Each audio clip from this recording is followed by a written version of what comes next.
Hello guys, तो आज मैं आपको सुनाने जा रही हूँ अंजलि गुप्ता जी की लिखी कहानी नई ज़िंदगी। तो चलिए शुरू करते हैं कहानी।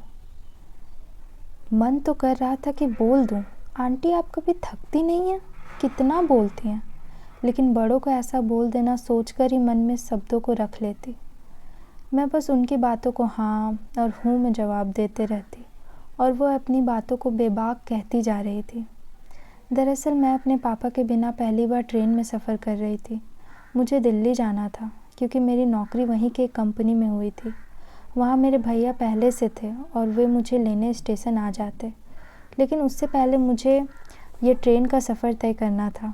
पापा और माँ ने मुझे सारी हिदायतें दे रखी थी और मैं भी उन्हें विश्वास करवा चुकी थी कि मैं अकेले चली जाऊँगी। लेकिन जब पापा मुझे छोड़ने मेरे सीट तक आए तो उन्हें बगल की सीट वाली आंटी मिल गई जो संयोग से दिल्ली ही जा रही थी। फिर क्या था, मेरी जिम्मेदारी वो आंटी को देकर चले गए। वो आंटी करीब 50-55 वर्ष की रही होगी।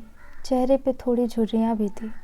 मुझे बहुत प्यार से बोली, बेटी मेरे साथ बात करने वाला कोई नहीं था, अच्छा हुआ तुम आ गई, अब सफ़र आराम से कट जाएगा। वो मुस्कान के साथ बोली। मैं भी उन्हें देख मुस्कुरा दी। फिर क्या था, वे अपने परिवार के बारे में और अन्य बातें मुझे बोलना शुरू हो गई। अभी एक स्टेशन भी नहीं आया था और मैं वो आंटी की बातें सुन के थक गई थी। लेकिन बीच बीच में कई बार उनसे नज़रें बचाकर अपनी नौकरी वाली पेपर को देखती जिसमें बड़े बड़े अक्षरों से मेरा नाम लिखा हुआ था और मैं अपनी नई दुनिया में जाने ही वाली रहती कि आंटी की बातों से ध्यान इधर हो जाता। तभी एक स्टेशन आया और ट्रेन रुक गई। कई सारे यात्री चढ़ने की जद्दोजहद कर रहे थे तो कई उतरने के लिए। इसी बीच लोगों का शोर सुनाई दिया कि ट्रेन में कुछ खराबी आ गई है, इसलिए स्टेशन से निकलने में देरी हो सकती है। लेकिन कितनी देरी ये किन्हीं को नहीं पता था।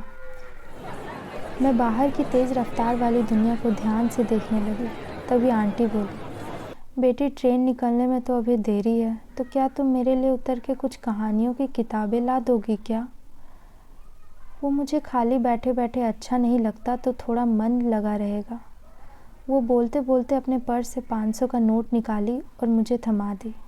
उनकी बातें सुनकर लगा कि क्या सच में ये आंटी खाली थी? पूरे रास्ते तो मुझे परेशान की है बस। मैं गुस्से में उनके तरफ देख के सोची, लेकिन मौका अच्छा था, कम से कम किताबों के बहाने वो थोड़ा व्यस्त तो रहती। ये सोच के मेरे मन में सुकून आया और मैं किताबें देखने चल पड़ी। बाहर अत्यधिक शोर से पूरा स्टेशन भरा हुआ था। अनेक ट्रेनों की आने की और जाने की आवाज़ें आ रही थी। मैं उन सबको अनदेखा करते हुए दुकान की ओर चल पड़ी। अभी किताबें देख ही रही थी कि ऐसा आभास हुआ जैसे मेरी ट्रेन निकल रही है। झट से पीछे मुड़ी तो ये क्या, ट्रेन रफ्तार की ओर जा रही थी। मैं दौड़ती रही लेकिन ट्रेन चली गई। मैं बदहवास बस देखते रह गई।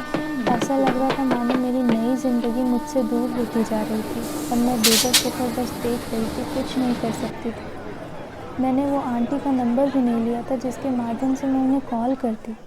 मेरे पास अब बस उनके दिए हुए 500 का नोट और मेरे मोबाइल के अलावा कुछ ना था। मैं पापा को कॉल करके सारी बातें बताई तो उन्होंने मुझे घर वापस आने को कह दिया। क्योंकि मैं ज़्यादा दूर गई नहीं थी इसीलिए वापस घर आ गई। उस रात मैं सो नहीं पाई और सारी रात उस आंटी को कोसती और रोती रही।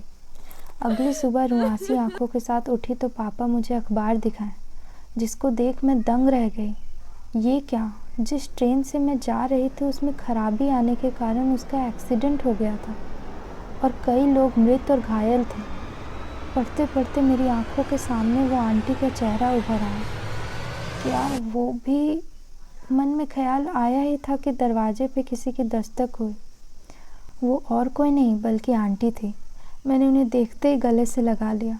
फिर उन्होंने बताया कि जब तुम वापस नहीं आई ट्रेन में तो मैं भी तुम्हारा सामान लेकर अगले स्टेशन पर उतर गई थी और तुम्हारे सर्टिफिकेट में पता लिखा हुआ था तो उसी से तुम्हारे घर आ गई।